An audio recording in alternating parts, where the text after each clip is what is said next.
নমস্কার। আমরা আজকে চলে এসেছি আবারও একটা হাওড়ার নতুন মণ্ডপে, যেখানে আমি ক্লাব মেম্বারদের পেয়ে গেছি। তাদের থেকেই শুনবো ক্লাবের নাম, ক্লাবের কত বছরের পুজো, ক্লাবের কি থিম, সবটাই কিন্তু তাদের থেকে আজকে শুনবো। তো আমি একটু জিজ্ঞেস করে নেবো ক্লাবের নামটা কি আছে? Ramakrishna athletic club. আর কত বছরের পুজো আপনাদের? এটা আমাদের 53তম বর্ষের পুজো। আচ্ছা, আপনাদের থিম কি আছে? আমাদের থিম হচ্ছে পারস্পরিক। থিমটার নাম রেখেছি আমরা পারস্পরিক। শুধু পারস্পরিক, তাই তো? আচ্ছা, তো আপনাদের যদি এখানে আসতে হয় তাহলে আপনারা কি ডিটেইলস দেবেন? হাওড়া ময়দান থেকে আমাদের হচ্ছে হাওড়া ময়দান থেকে টোটো বা বাস রয়েছে, প্লাস হচ্ছে হেঁটেও আসা যায়, খুব একটা ডিস্টেন্স নয়। আমাদের মণ্ডপটা এমন একটা জায়গা, মানে হার্ট অফ দ্য হাওড়া যেটা বলা যায় সেটাই। আচ্ছা আচ্ছা, তো আপনি এবারে আমি একটু চলে যাব থিমের ব্যাপারে জেনে নেবো। তো থিমের ব্যাপারে আপনি একটু ডিটেলসে বলুন, আপনারা কীরকমভাবে মণ্ডপটাকে সুসজ্জিত করেছেন, কিভাবে আপনারা সেটাকে নামকরণটাকে পরিস্ফুট করেছেন, একটু জেনে নেবো। আমরা যেটা দেখুন পুরো টোটালটাই পিচবোর্ডের ওপর করা, এবং আপনি যদি একটু লক্ষ্য করেন তাহলে দেখবেন একটা মানুষের মানে যেন মানুষ একজন মানুষের হাত ধরে আছে। এটাই আমরা এবছর বোঝাতে চেয়েছি যে পারস্পরিক মেলবন্ধন মানে শুধুমাত্র আমি আমার আত্মীয় তাদের সঙ্গেই সম্পর্ক রাখবো এরকম না, অজানা লোক যখন বিপদে পড়বে তার পাশে দাঁড়াবে। এটাই মানব জাতির বা মানব সভ্যতার একটা দিক বলে আমাদের মনে হয়েছে।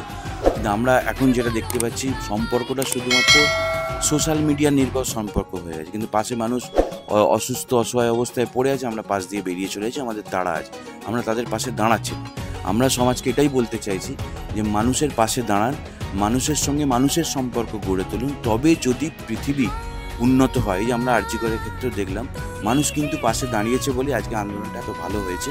কিন্তু এখন যদি সেইটা আমরা ভুলে যাই যে আমরা মানুষকে দেখবো না বা মানুষের কেয়ার করবো না, সেটা কিন্তু আমাদের সমাজের পক্ষে, ভবিষ্যতের পক্ষে খুবই খারাপ। এটাই আমাদের মনে হচ্ছে।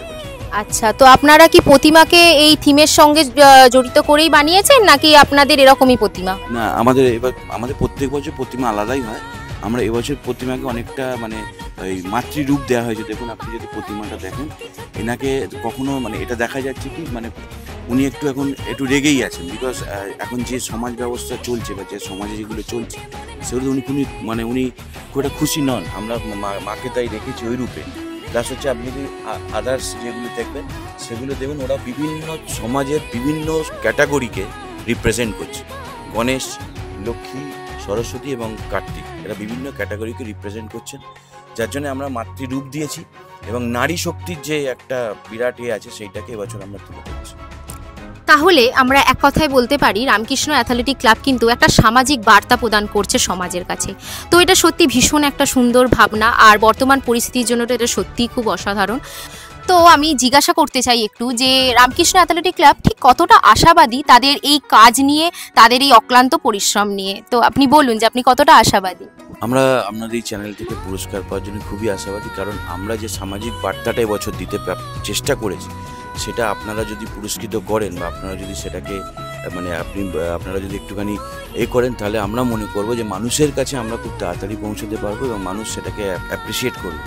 আর একটা জিনিস হচ্ছে কি, আমরা যে মানুষকে নিয়ে কাজ করছি, এই পুজোটা একটা মানে জাস্ট একটা উপলক্ষ, একটা বাঙালির শ্রেষ্ঠ উৎসব।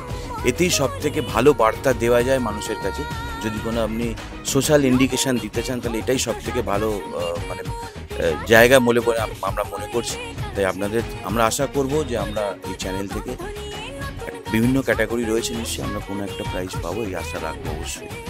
আচ্ছা, তো ওনারা ভীষণ আশাবাদী, আশা করছি আমরাও ভীষণ আশাবাদী এই ব্যাপার নিয়ে।